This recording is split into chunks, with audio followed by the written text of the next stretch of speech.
what do you consider more? Their stats or their rings? Are Dan Marino and Jim Kelly not Hall of Famers? Quarterbacks, that's where they get the most gripe, right? We always look at the Josh Allen versus Patrick Mahomes saga that is continuing to go on, and people always say Patrick is, Josh is better than Patrick, Patrick better than Josh, whatever you want to believe. It doesn't matter, but when you look at the end of the day, you look at the ring, right? Do I think Josh Allen's a great quarterback? 100%. I mean, you'd be stupid to not. One of the best running backs in the game, and to me, we've always known that before the last 5 years of football. You have to have it. There's no debate. If you don't have it, you're not winning the Super Bowl.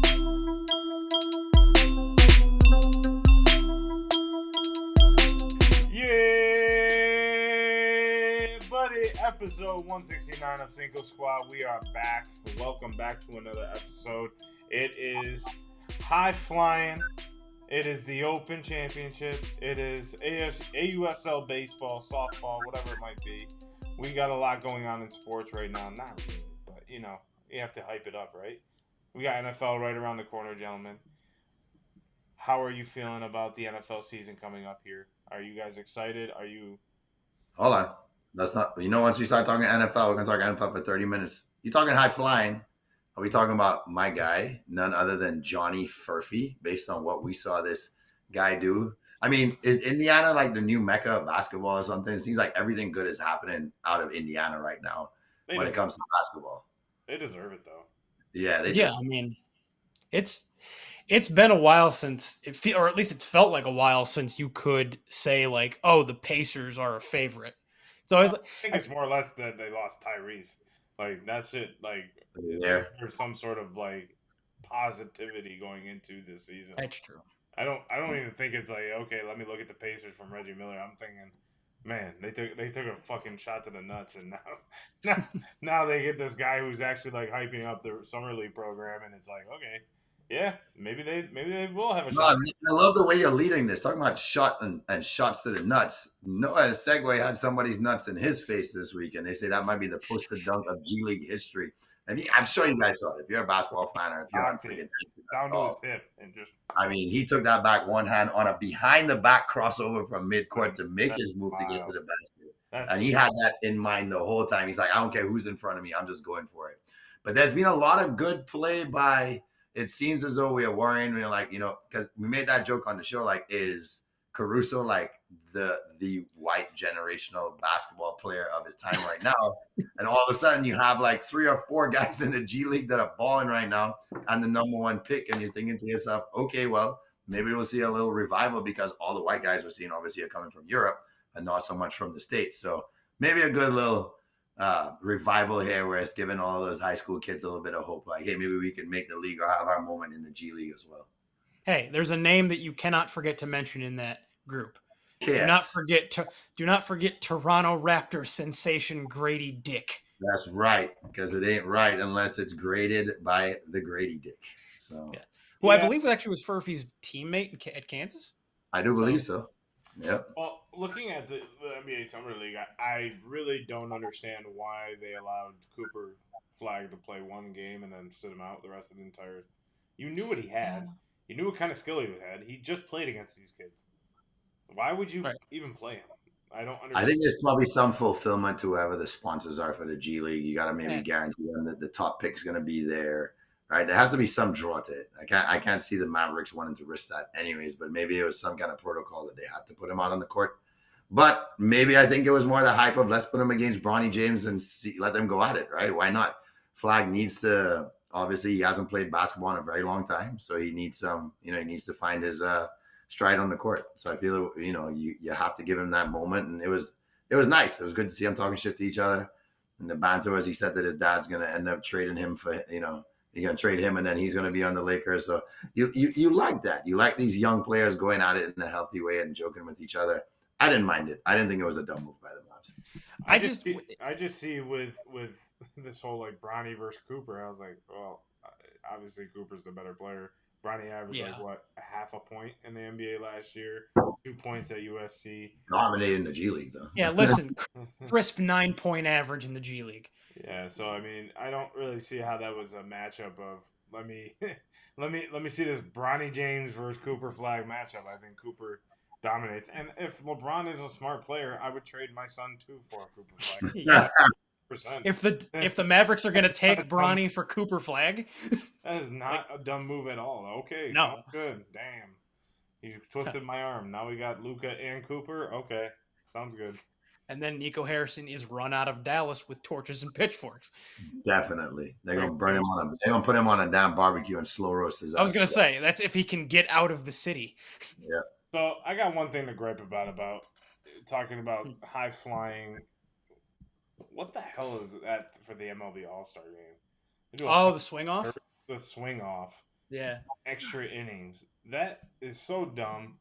The MLB totally has been doing nothing but botching the All-Star game. The home run derby was shit. It just was all around bad this year, and it's getting worse. I just got an update on my phone saying that MLB sees a drop in viewers despite first swing off in MLB All-Star game history. Like, it's not. I just didn't like it. I didn't like the 40 pitches or the clock for the home run derby. I didn't like the swing off after, like, that's what you see for baseball. The AL came back. They fought back and got back into it. And then all of a sudden, now we're going to a swing off? Like, what? It doesn't make any sense to me. Jay, what would you say that? No owners. Yeah. I feel like Mikey said it best when he said the game is so insignificant now, it really doesn't matter what they do. At this point, it's a gimmick, and at some point, it's going to get like the NFL, where it's a total gimmick, where the players are going to opt out. Now you have pretty much like a B-class lineup for both sides. You know, players are going to be like, this game really means, nothing to me. I'd rather have the week off. I'll take a fine if I need to. Who cares? I'm making millions of dollars. So I feel they're going to almost reach for whatever they can because they are way behind in the standings when it comes to the other All-Star games. And like we said earlier, NHL got it right because they created something that people could be passionate about that don't even care about baseball. Once you have your flag on my jersey, I don't care what it is or what sport it is. Hey, Mama Puerto Rico, you know what I mean? It's like, let's go. So that's it. They don't even care about the game. They care about their country. And NHL realized that that's the way to go. So we'll see if other, sports follow suit. I think your idea was great last week. Let's make that, the All-Star World Classic, whatever you want to call it. That way you get a global engagement, not just a hope for a North American audience. But also when you have that, you're also giving the time off that's needed. Mm-hmm. So we talk about these pitchers, and Mike's questioned it all the time. Why are these players getting hurt so often? Well, because they're playing 162 games a year. They get 2 days off. A lot of them are pitching every 4 days. I think, baseball players are soft in my opinion, but that's just me. Max Fried has a blister on his finger. He's out for 3 weeks. It's like, what? Mike was just telling me that today, and I was ignoring him because I'm like, don't get me started at 8 o'clock in the morning. Please stop. Yeah, I don't get how you can't stop. Like, there's so many things you could wear a glove. Like, there's so many things you could do. Chalk on it and let it. Yeah. Let's go. Let's rock. So I don't know. I can't stand a game that I love and that I grew up watching. I was sitting there with Tina watching it, and I was like, this is what I usually look forward to every Tuesday and Monday. And growing up is the home run derby, coming home from my family parties early on Monday to go and, see the home run derby. And, for the likes of Judge and Soto and all those guys to not be in it, it ruins the game. And it ruins what we have as baseball fans is, the All-Stars. Yeah, you have some of the great youngins coming in, but no one really knows. There's some guys in the All-Star game I didn't even know. I was like, who is this? I don't know who this is. So that's bad on baseball's part. They're not marketing the right people. They're marketing 3 people: Shohei, Judge, and Soto. The rest, there's some great talent. Francisco Lindor is having one of his career years. Vlad Guerrero is playing out of his mind.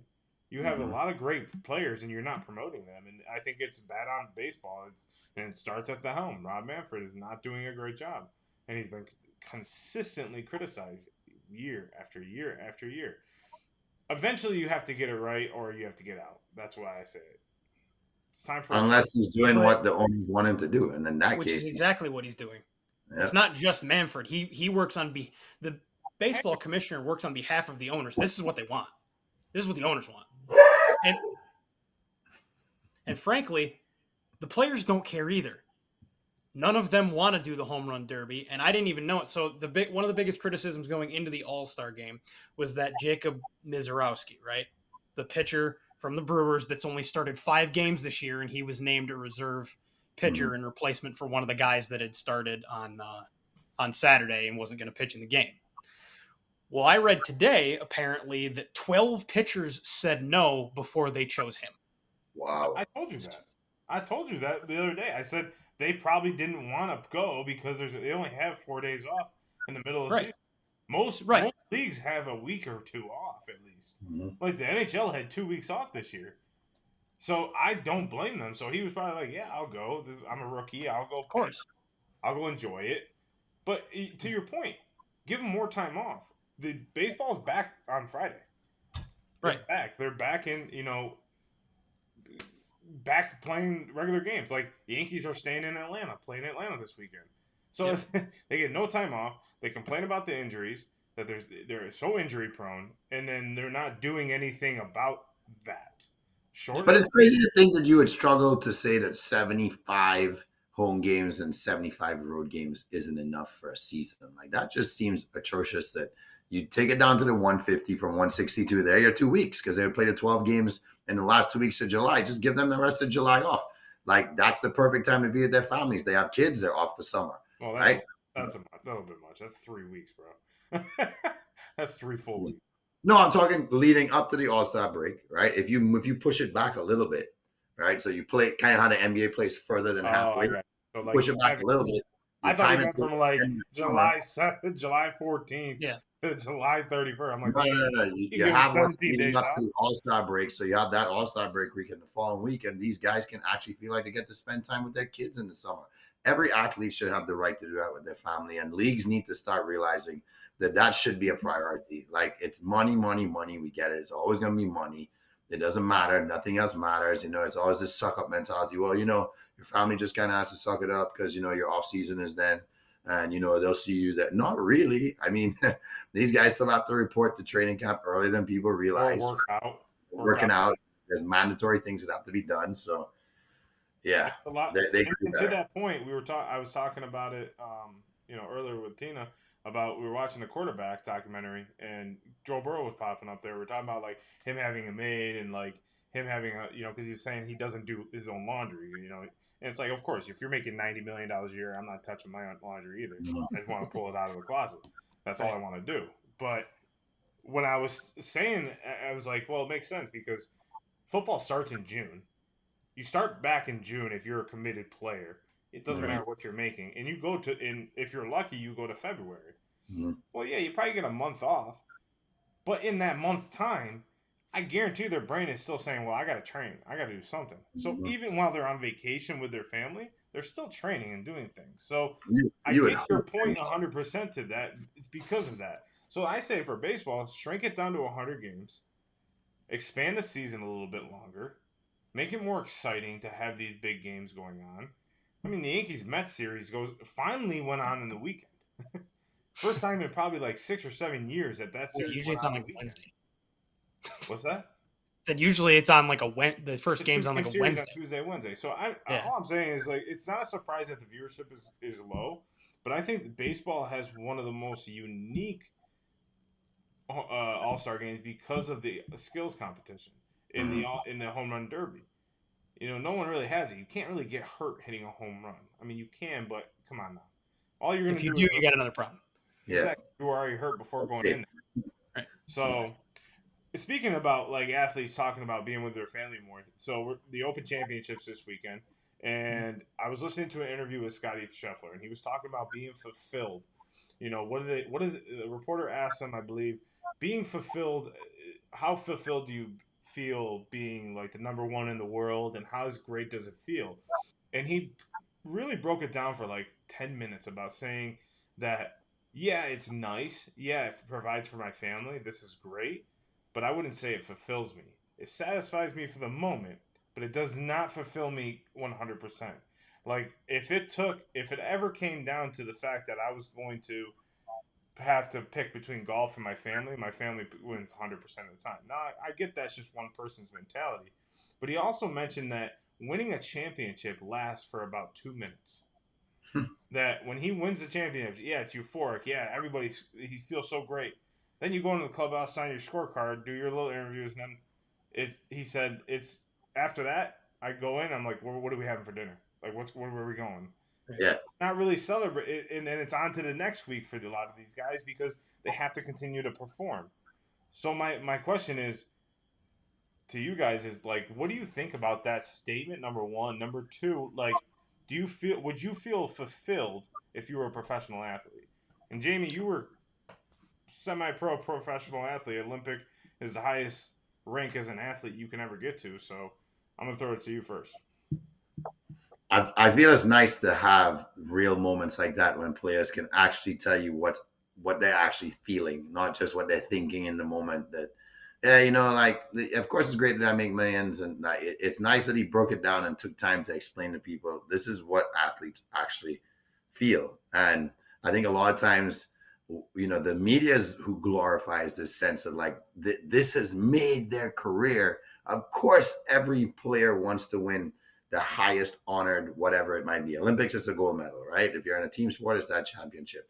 Every athlete dreams of that. But I don't think there's one athlete, once they have a family, that dreams of anything else but to make sure their family's healthy and probably as thankful as ever that if they didn't grow up well endowed, their kids and their wife are going to have anything they ever want in life.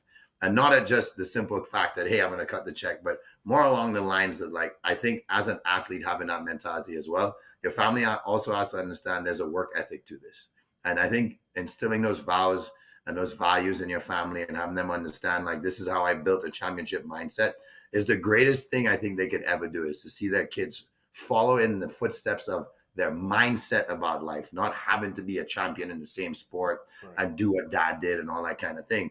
So I think that, the reward thing shifts drastically once you have kids. And to me, if I had kids young, the same thing would have probably happened. Like, sports would have come second or third real quick on my list of priorities, even though I knew it's my career and my profession behind my family and my kids. So yeah, I think he's spot on. I feel like Scottie is probably one of the more standout athletes that there is. He's very down to earth for someone who's not just good, but dominating their sport. And we need more Scotties in this sports world.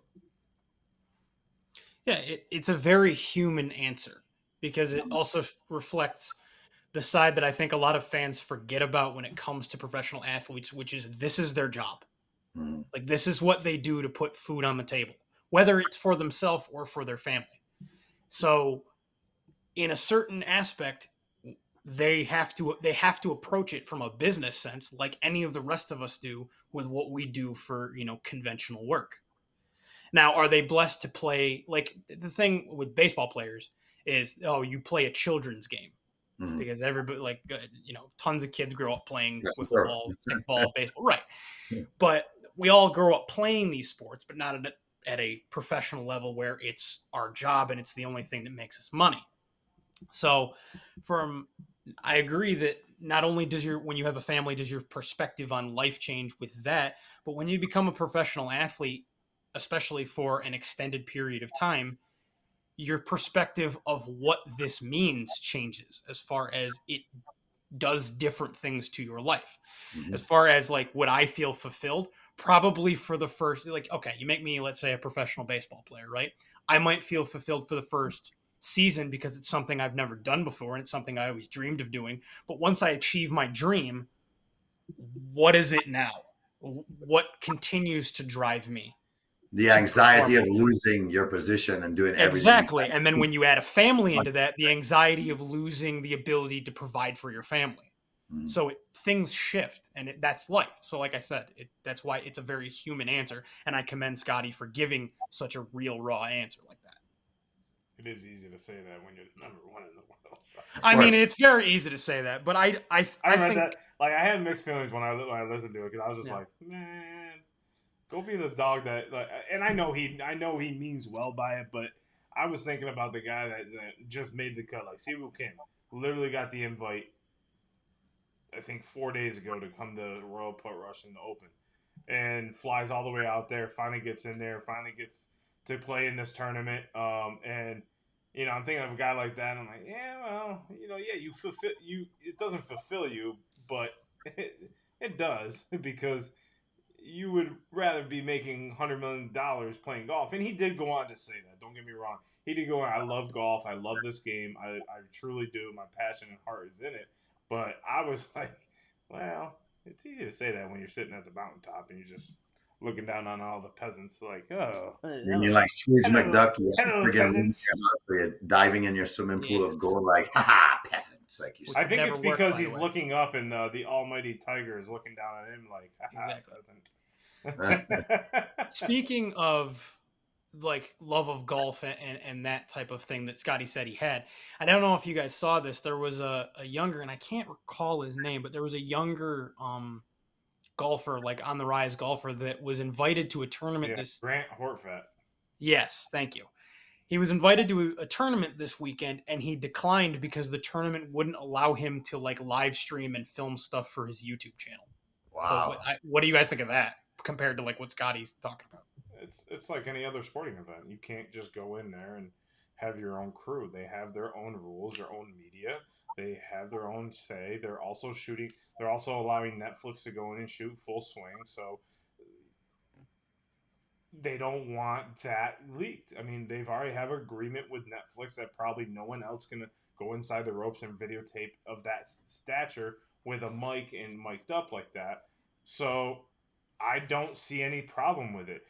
Phil Mickelson wants to chime in on Twitter. Oh, I have something to say about that. It's like, okay, Phil, relax. Like, the PGA made you who you are today to have all this big ego bullshit that he wants to have. PGA sucks, PGA's this, PGA's that. Well, you wouldn't be who you were without the PGA. So calm yourself right now. I know you're always upset because you're second to Tiger, but relax. So to that guy, I mean, Grant Horvat, I mean, he's a great golfer. He's a scratch golfer.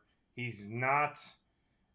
For him to get an invite to the Barracuda is pretty impressive as a YouTube golfer, but he wasn't going to win. He probably wasn't going to make the cut. But I don't see a problem. This is their business, right? This is what they're doing, and that's his business, and they have every right to deny it. Just like when we go apply for media credentials, when we want to go, they're allowed to deny people. Right. And you're allowed to say no. But also also another guy said, well, they could just videotape outside the ropes with their phones. There's no saying you can't do that. So why so you work your butt off your entire career. You're a YouTube golfer, you finally get the chance to play on the tour or a chance to even qualify, and you basically just say no because I can't videotape. Because you can't do exactly the videotaping you want. You can still shoot your film, shoot your from the outside the rope, shoot what you got to do. But if you were smart, you would get those Google glasses and you'd go on the practice range and be like, "Hey, you guys want to see what the actual course looks like from a pro player's perspective?" Which I'm sure it would be allowed. And then he just gives you a 1v1 kind of view, like you're in a freaking golf video game. I mean, imagine. See, that's the problem is when people here know, they don't continue to pound down the door of, well, then what's going to make you tell me yes? Because obviously, if he's that passionate about his YouTubing career, to say I'm going to decline an invitation when that's what you're working toward as a pro athlete, it means that he's very, very driven that this is a means to whatever his vision is for his life, right? And what he wants to accomplish from it. And maybe he is maybe he becomes the pioneer for it. But like, fine, we'll let you guys wear it on the freaking practice range, but you can't wear it when you're playing your round. Okay, and all of a sudden we have these player perspectives, and maybe it's a conversation going on with all these devices now where you can film each other, and we're getting all behind the scenes access, and the PGA jumps on there like, oh shit, we need to jump on top of this. All right, now these guys actually get the PGA supporting their pages and stuff. So to me, it's like, don't take no for the answer. Like, lean in more, ask more questions, like get them to kind of bend a bit with you and see if they actually are willing to do it. And to his point, he the reason why he's well known is because he's worked hard on his YouTube channel. Like we talked about with this channel and what we do here is he's worked hard to get to where he has the millions and millions of followers, able to play in championships, but he's also worked hard at golf. He's a scratch golfer. Yep. I think he's a scratch golfer or in the negatives for his handicap. So which is professional level, right? So he's worked hard to get to there, and I totally respect the fact that he wants to show his YouTubers what it's like being professional. But also, that Barracuda Championship has also got professional golfers on there that are trying to make a living, like we were talking about, for their families. So ultimately, I don't see a problem with allowing him. I just understand that it's PGA's Tour's rules, and if they say no, it's okay. Like, you should just Right. be okay with it. And I Mhm. don't think he wasn't arguing, and he just said he said at the end, "Thank you for the invite. I appreciate it." He was just saying that, hey, I won't be participating because they won't let me utilize my YouTube Yep. camera. It's like, okay, that's just facts. Yeah, that's fine. Yeah. So I mean, I like watching his YouTube videos. He's funny. He's got a hell of a swing for a golfer, for a scratch golfer. So he's funny. He has good interviews on there. So I enjoy listening to him. And actually, there was another thing I saw that. I can't judge it, but I'll take your word for it. Yeah, there was another thing I saw this week that I actually wanted to ask you guys about, and kind of a couple things we've talked about so far have like reminded me of it. We talked about not only like guys being committed to their teams and guys loving their sports. Did you guys see what's going on with Shamar Stewart in Cincinnati at their No. camp? Who's that? He's their number one. He's their first round pick, the D tackle out of Texas A&M. So he hasn't signed his contract yet. He's been holding out. He's been at camp but holding out because of the contract dispute. He probably wants more money, signing bonus, all that kind of stuff. So he's now left Cincinnati's camp. He's been, their OTAs, rookie camp, mini camp, now started camp. He's left the camp and is considering filing a waiver with the NCAA to be able to go back to Texas A&M, play another season, and re-enter the draft next year. Nah. That can't be right. Like, you can't do that. Technically, I think you can. Nah. How? They just have the NCAA has the right to deny you.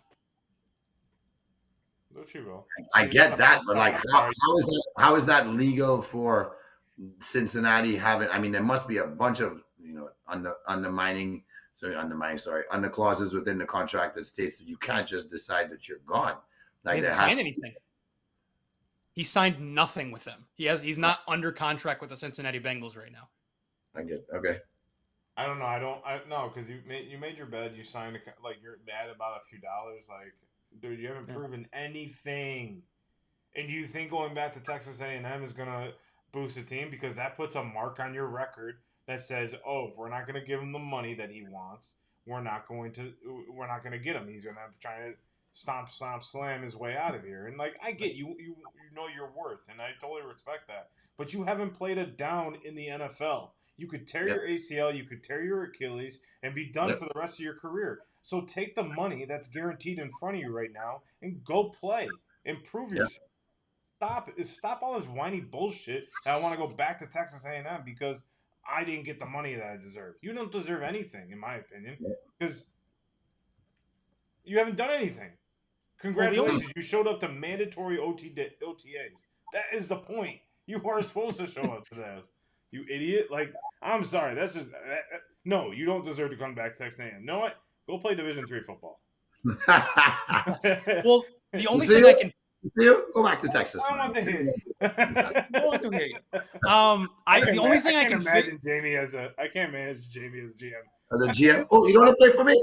You see you? Let's walk out the door. I'm done with you. I don't want to talk to you. I don't want to see you. Go full career. The only thing I can figure when people walk in the office, they're so confused. They walk in, I go, "You see you?" And they pause. I'm like, I don't want to hear what you have to say right now. They're like, I didn't know. I'm like, oh shit, I don't know if I should talk. I don't know how to respond. Yeah, the I only thing I can figure with this guy is that he thinks that he can get more money than they're offering him in NIL. Stupid. It is stupid. I will be interesting to see if he actually applies for the waiver, and then if he does, if they give it to him, and if they don't give it to him, what the hell? Yeah, what the hell? What the hell? Yeah, I mean, I can't see. I honestly can't see the NCAA allowing it unless he was a star, right? Like, what was he, number 4 pick or 5 pick, whatever? What pick was he? Not that high, but whatever. Cincinnati, like 12, I think. Round 1, 2, 3, 4. No, round. He was their first round pick. Yeah, I mean but I don't even know. I didn't even know who he was, and I'm a big college football fan, so you weren't the number one pick in the draft. You're not. They actually fell to 17, so they were mid. He was a 17. mid round pick. Yeah. So Yeah. like, if it was Travis Hunter, I could see the NCAA saying, "Yeah, this is good for our game," but this Mhm. ain't good for your game. And Texas A&M Yeah. is going to rebuild, so no, I'm good. But with NFL camp starting here now, we're not going to dive too deep into NFL because we got a whole season to talk. Why my birds are going to repeat and go birds. Get out of it. Why the Giants are going to be better than the Cowboys. Fucking birds. But I have a question for you guys that Tina and I were arguing about last night. We got into it pretty good about it. So, do you consider players, what do you consider more? Their stats or their rings? What do you hold more weighted?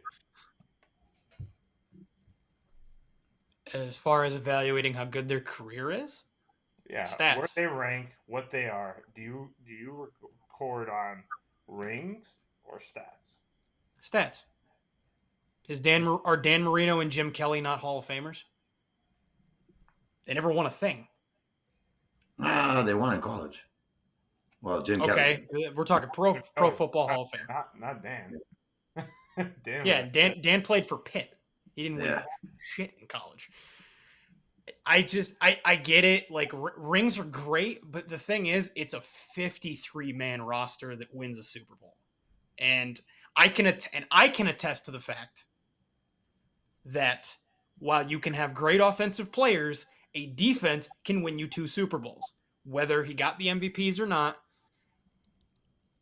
Eli won MVPs, but he didn't deserve them, and I will admit that because the defense has won both of those Super Bowls. I know, it's crazy, right? Like, I think when it comes down to it, you have to look at stats because guys can have great statistical careers, Calvin Johnson, Barry Sanders, and not win a thing. But they're considered some of the greatest players at their positions. All Detroit fans, we're not picking on you right here, but please freaking get to the Super Bowl this year. And so this guy doesn't have to talk about his birds all freaking year. Please. I thought you were going to do it last year and you failed me. Look, that's a perfect example, right? Aaron Rodgers is the perfect example where he almost himself, like, he kind of determined what his stats would be because he got to a point in the season. He's like, I'm not making that throw because I don't want to have more than 5 picks because then that ups my QBR rating. And with my QBR rating being here, it ranks me as one of the top 3 or 5 quarterbacks of all time based on how you use your stats. Is Rodgers a top 3 or 5 quarterback of all time? Absolutely not. But by using stats, it would suggest that he is 3 MVPs, multiple seasons with less than 5 interceptions. So your INT ratio is like 1-8, which is absurd once you have over 30 touchdowns. So the guy almost fabricated it to make him look like he's one of the best. And to me, that just denies me knowing how competitive you truly are. So I'd much rather the guys with the rings because your true competitive nature really comes out in the playoffs once you're there. And when you shine under the brightest stage and you say, I can get it done in the bright lights, then to me, I'm going to hold you over somebody who cannot do that. So then someone would turn around and be like, well, that's not fair for a player like Jim Kelly, like we said. How can you knock the guy for against, to 4 Super Bowls? There's how many quarterbacks can we name that have beaten the 4 Super Bowls off the top of your head? 4, Brady, Bradshaw, and Montana. Like who else? Holmes, right? So there's 5 maybe. Like, I don't know, maybe there's a couple more. So how does that not automatically just get him in the conversation? Because it's not just stats, right? You have to get that ring. So to me, the ring is the determinant factor that says to me, your competitive edge is better than most of your peers across the game, like across decades of the game. I think, and to that point, I think with quarterbacks, that's where they get the most gripe, right? We always look at the Josh Allen versus Patrick Mahomes saga that is continuing to go on, and people always say Patrick is, Josh is better than Patrick, Patrick better than Josh, whatever you want to believe. It doesn't matter, but when you look at the end of the day, you look at the rings, right? How do you get there, right? And do I think Josh Allen's a great quarterback? 100%. I mean, you'd be stupid not to think. He's got a cannon for an arm, his vision downfield. He's 6'5", can run the ball. I mean, he's everything you want in a quarterback, right? his team has failed him. To Mike's point, year in and year out has failed him. I mean, Tyler Bass reinstated the wide right for a lot of old school Bills fans. My mom was like, "Oh no, Oh no!" When she saw that, I was like, "Wide right, wide right, not again!" Flashbacks, like World War II veterans, like him. Scott Norwood. Yes, Scott Norwood. Exactly. Scott Norwood. So, I mean, I look at it as solely on the rings, right? And because that is what you play sports for. You play sports to win rings. And you play sports to, and everyone has a perfect example with Trent Dilfer. And Trent Dilfer coming up. Trent Dilfer has a ring. Okay, I didn't say Trent Dilfer is the greatest quarterback of all time. But when they did get Trent Dilfer, the team did get better. So when they got a decent quarterback, he did get better. So I don't know. I look at the rings. I look at what's on the finger, and I'm like, that's why Brady's the greatest of all time. Because he has 7. Not many people can sit there and say, I have 7. Yeah, okay. First one, probably more defense. Second one, probably half and half. Then the rest are, if he's not manning the offense. And I think people give shit to quarterbacks, and I'm one of the proponents that really looks in depth how a quarterback deals with a lot of pressure, especially maybe a shorter quarterback that can't see over the line as well, who has to do what he has to do. I hate that Russell Wilson gets the criticism that he gets, because the man dominated the first 8 years of his career. Absolutely dominated. But he could never throw in the pocket. But instead of honing in that strength, or instead of like beating him up about, hey, you can't throw in the pocket, Pete Carroll said, we're gonna make sure you roll out. And when you roll out, that's when you're gonna pass. And what happened? They had success, right? Well, they also had one of the best running backs in the game. And to me, we've always known that before the last 5 years of football to be the formula for winning, right? You you have to have it. There's no debate. If you don't have it, you're not winning the Super Bowl. So unless you're the Baltimore Ravens, I think rings mean a lot. I think when you can get to the highest mountaintop and you can overachieve that, football's a grinding game. I mean, to go 18 weeks and then go 4 more weeks or 3 more weeks playing in rugged temperatures, playing in bad environments, and be able to overcome all that and come out on top.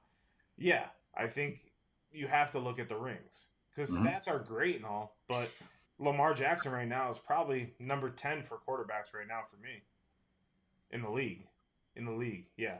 All right, Lee. For regular season. You'll take 9 guys over Lamar today. The possibly, 9 guys that have been to Super Bowls over the last 10 years, the time he's been in the league, 100%. There's 9 guys that have been over him? What do you think? Patrick Mahomes, Tom Brady, Jalen Hurts. Well, Brady's out, right? So everything you're saying. Okay. Active, you're saying? Yeah, you're saying he's 9 guys. Okay, Jared Goff, Matthew Stafford, Patrick Mahomes, Jalen Hurts, Joe Burrow. Yep. Joe Flacco.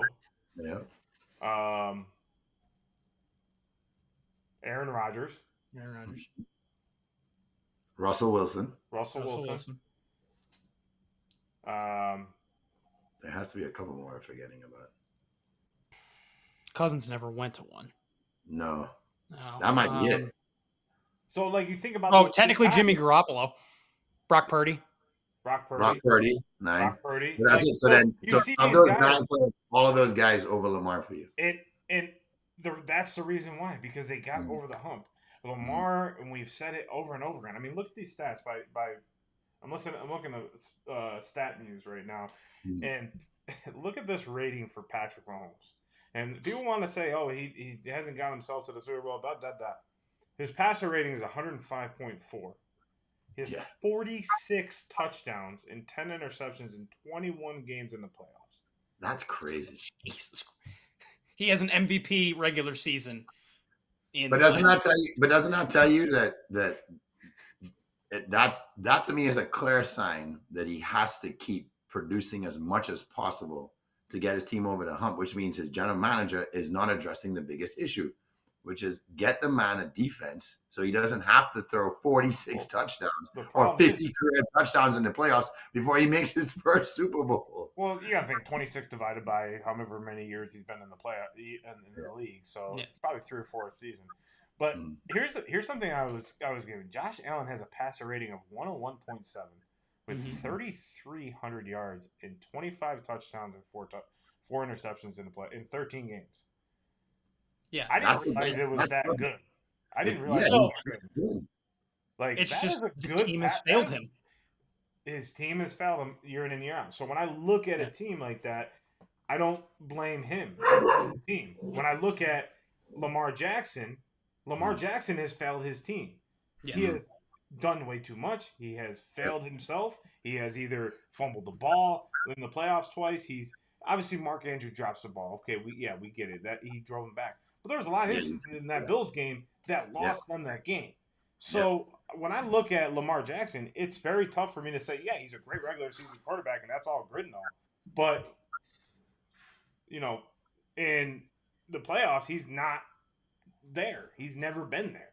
So it's very tough. I think he has, let me look at the stats real quick and see on him. Because I think he has playoff stats. Playoffs? He has 84 passer rating, 1,700 yards, 10 touchdowns, 7 interceptions in 8 games. Damn. So when you say, is he a regular? I mean, he's only played in 8 playoff games. Yeah. But come on, something's got to break. You've been MVP twice. Yeah. So I don't know. I can't fathom this whole thing where you say that he's the top quarterback in the league. I just don't see it. During the regular season, 100%. When you get in the playoff time, when he proves me wrong, gets to the Super Bowl and wins, that's when I'll be like, okay, he deserves it. Yeah. So yeah, no, I totally. And I might lean that way with you because I don't see any fault in a player having to now take that final step because being a league MVP is Russell Westbrook. Yeah. You know what I mean? That's what you're telling me right now. I'm not saying he's a Russell Westbrook of football, but there is a sense of cool, you're the league MVP. So then prove to me why you are the best player in the whole league. Carry your team to finals or get your team over the hump. And you always say and everyone keeps saying this whole thing the quarterback can't win everything. Can't do that. But we put them on this pedestal and we say, hey, this guy, he doesn't have the right team or doesn't have this around. It's we still put them on the right pedestal, right? We still put them the team's here and everybody else in the quarterback is here. But there's also something to be said, you came around at the wrong time. You could say that about an Andy Roddick or an Andy Murray. It's you came around when, Federer and Nadal were just so dominant.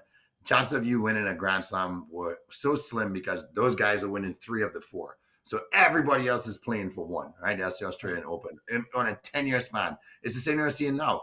Everybody has to beat one guy in the AFC, and they can't. And there's one current player that's done it since this guy's been in the league. And if one player has been able to beat him in 5 or 6 years, it's almost like the rest of the league has that sensation every time they approach the new season. And there's all this confidence. Once you start heading towards the playoffs, that playoff Patty is going to come out and do his thing. And even if he doesn't, Andy Reid has built that team to win regardless if the offense is inefficient. Well, so and that was kind of what I was thinking. You said the one guy that actually stopped him from getting to a Super Bowl, and we saw this past season that guy play his ass off, but the fact that he had a Swiss cheese defense stopped him from being able to do anything. Yep. Well, I mean, 2 guys. Patrick Carter also ran into a buzzsaw with Tom Brady and last year in New England. Well, I mean, they did. Yeah, it was the AFC Championship game. Yeah. Patriots lost then. But I mean, when he got on the roll, only one guy stopped Mahomes. Yeah. Once he started going to Super Bowls. Yeah, I'm just saying. But yeah, I mean, okay, so the greatest of all time, and then this one guy. So I mean, I don't always look at it. I'm always looking at rings. I'm always looking what happens at the end of the season. Did you hold up a trophy or did you not? I'm not giving out participation trophies. And would I rather have an MVP or a ring? I would rather have a ring. And, nice. Agreed. And that's just where my mindset's at with everything. So, but think about rings as we get into episode 169, we have to continue to crown a champion here. We're going to be making some changes to our show here coming soon, everyone. So make sure you're staying tuned. We're still the same squad, but we're making some changes here. But for now, Mikey gets to feel good about the fact that he's it's just time named this for version of the squad. Yes, sir. Yes, sir. And all you crazy cats out there who have waited this long and you are still with us, thank you. And you guys are our favorite because you seem to like playing Stump the Squad with us. Remember to like, subscribe, comment, let us know if you beat us this week. -2 if you get it wrong, +2 if you get it right. We are going to pepper each other with questions and try and stump each other because if you get 0, you ain't the hero this week. I'm trying to be the hero. But I kind of like this Syracuse Mets hat and the color on it, John. So I'm going to let you go first because, yeah, you get hat of the week, buddy. Yes, sir. Shout out to the Mets. Went to their new stadium down in Syracuse. So be careful saying that. Mikey might cut that bit and be like, shout out to the Mets. And be like, what the hell did he just say? Forget to add Syracuse on there. So the All-Star game, the AL's dominated over the last 12 years. NL gets their first win in, I think, 10, 12 years, something like that. So how many total losses does the AL have against the NL in All-Star game history? 40, 42, 45, or 47? 45. Including this year? I don't know. Including this year or not? Yeah. Okay. 45. 42. Jamie says 45. Mike says 42. Yes. I have successfully stumped Mike, the baseball aficionado. Yeah, boy. 48 and 45 42. and 2. Okay. So. Thought it was 45 and 42. All right. Mike, let's do a breaking news interview. How's it feeling to know that Jamie has a better baseball knowledge than you do? Sure he does. Back to you, Jay. Right. So, you guys know me. I'm a hardwood guy, and the G League has kind of been captivating me. Hardwood. Easy. Not that, Jay, it's not that kind of show. Well, you guys seem to get a comical relief out of that one, so your mind is obviously in the gutter right now. Well, my mind is on the G League. My mind's on the G League, and some of these foreign players are absolutely crushing it right now. But can you guys tell me, in the history of the G League, which player has averaged the most points? Is it A, Chris Bouchard, D, Trey Alexander, new to the game? I know you guys saw the Playground movie he had last week. It was pretty awesome. C, Antonio Blakely, teammate of none other than Ben Simmons at LSU, and Jordan McCray. So your 4 choices are Chris Bouchard, from St. Lucia, thank you very much, but raised in Canada, Trey Alexander, Antonio Blakely, or Jordan McCray. Who's averaged the most points in G League history? Chris Bouchard. Antonio. Gentlemen, I have successfully stumped Jonathan Sawyer. It is Antonio Blakely at a blistering 31.7 points per game. The kid could ball. I have -2. Jay has 2. Mike has 0. So I need Jay to get it wrong to force a tiebreaker. It ain't happening. All right, so entering the MLB second half. In 2012, the formerly known as Oakland Athletics entered July 13 games back of their ALS leading Texas Rangers. They did end up winning the division on the last day of the season. But how many games did they win in July to start the comeback? 15, 17, 19, or 21? 15. 19. This week I have successfully stumped John, which baseball and I 19 have 2 baseball questions. maybe you know I deserve that crown when I'm getting the baseball questions right. Let's go. No, you don't. I mean, hey, congratulations, Jay. You are now our baseball. We expect 3 posts per day about baseball. We need I just expect a big double on my forehead day. right now, baby. We need you to start a baseball show, and you need to quit your job. That's just it. Yeah, I mean, that's welcome. We need Welcome an to the interview. Mike has now handed you over the reins. Congratulations, you get the crown of baseballs. You get the crown of balls. Congrats. You have to wear the World Series hat. So just... I'll be consulting Lucas and Nico quite often, so sources are very valid. Mike, Jamie, when did you get so much younger looking on the screen? Nico and Lucas. Your voice has changed drastically. Down. Why do you keep calling yourself uncle? You're a grandpa, not an uncle. Stop it. So, all right. Well, we got the Open Championship this weekend. We got NFL WNBA All-Star Game in Phoenix. Yeah. Woo. I was shocked. WNBA's Caitlin Clark left the game with another injury. Games, I'm like, yeah, Caitlin Clark's good this year. They're pretty good. So make sure you guys are tuning in to the socials. We'll be live. We'll converse back, and make sure you're tuning into our socials because we are making a change to the show here in August. Our first episode of that show will be August 11th. So make sure you guys are tuning in. It'll be a fun show. We'll have a lot of guests coming on, so make sure you guys are tuning in. But fellas, it's been a great week.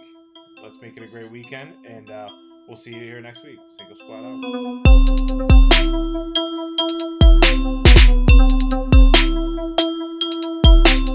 out.